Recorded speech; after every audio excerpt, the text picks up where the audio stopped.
जी इस वक्त हम बस स्टॉप पे खड़े हैं और हमारे साथ जो है ना कौम का मुस्तकबिल खड़ा है जनाब।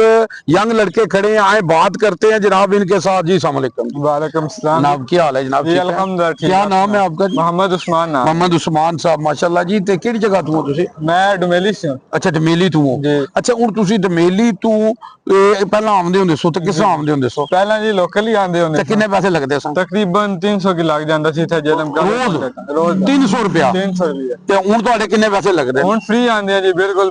मरियम नवाज दियां बसां ते बिल्कुल फ्री आ फ्री आ रहे हो बिल्कुल हैं जी। ते अच्छा ते तुसी के कहोगे मरियम नवाज दे बारे च? जी सब तो पहला जी असां उन्हां दा शुक्रिया अदा कर सा क्योंकि उन्हां इतनी सहूलत दी है आवाम नूं।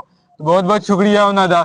जिस गरीब दा इतना किराया लग जाना सी वो बिल्कुल फ्री आ जांदा है और मजदूरां तो भी एक अच्छी सहूलत है बीमारा दी भी कि अपने टाइम नाल पहुंच जाने असीं भी कॉलेज आ जांदे हां और भी आवाम नूं सहूलत है। जी जी बहुत शुक्रिया जी। मैं कहूँगा जनाब ये देखें जी अवाम के लिए एक बहुत बड़ी नेमत है जो मरियम नवाज की तरफ से जो बस का जनाब अवाम को दी गई है। लेडीज के लिए फ्री है, स्टूडेंट के लिए फ्री है और बुजुर्गों के लिए भी फ्री है। तो जनाब ये इससे फायदा उठाएं। उर्दू ग्लोबल यूजी न्यूज जावा जी जेल।